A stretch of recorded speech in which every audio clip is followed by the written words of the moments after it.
Equipment setup.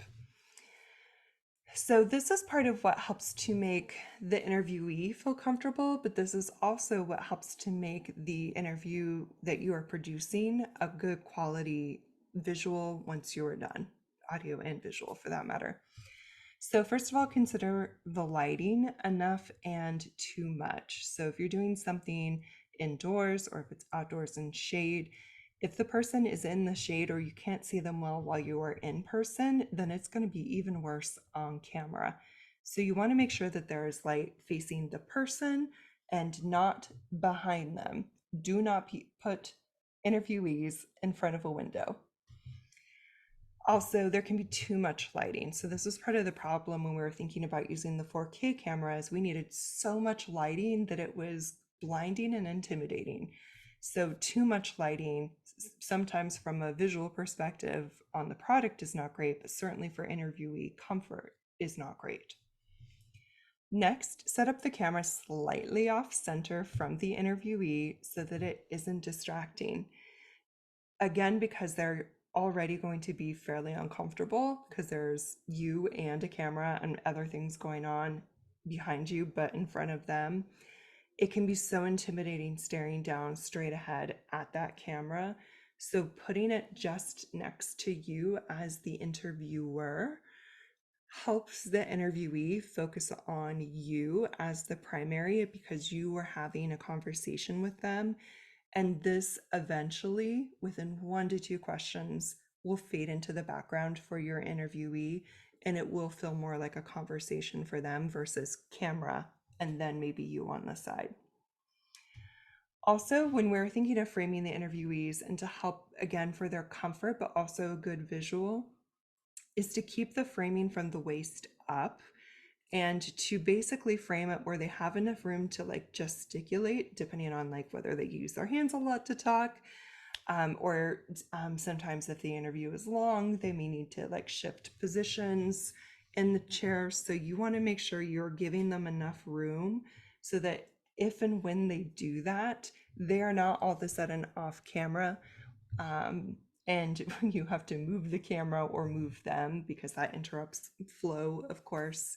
So being generous with the shape, but also honed in enough where it's not entirely distracting and the interviewee person is this big. It's a fine balance. We usually have to mess with it every time we set it up.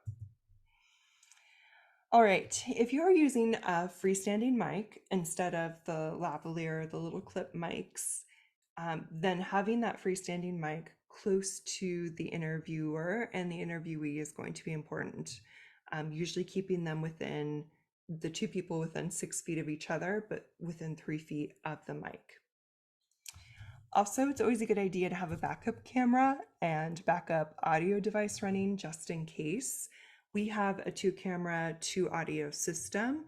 The 2-audio one is the lavalier mics, which we rely on for our primary audio because they're so good. But things happen, and so we also have one of those Zoom recorders, not related to Zoom meetings, that are great little recorders on their own and can sometimes be used instead of the lavalier audio. Also, have at least 2 locations where you're saving these files just in case, and especially if you're on the road. And then as you start editing, making sure that you have an original file that you don't touch, and then create a working file that you're working with, editing, etc. So just a little bit of some good digital preservation best practice here. And then as a note, when in a pinch, smartphones can be a good backup for video and audio.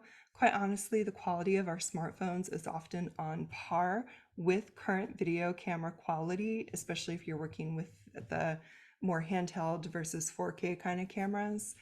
Our smartphones are quite honestly are amazing. So you could use those in some instances and I would not be able to tell the difference.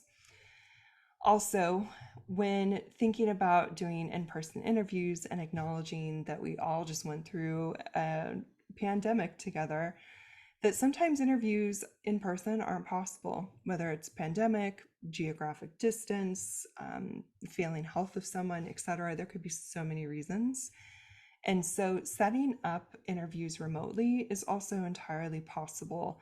And using platforms like Zoom, this time talking about the Zoom platform, can definitely help and is just as valid as an oral history recording as doing it in person with a camera.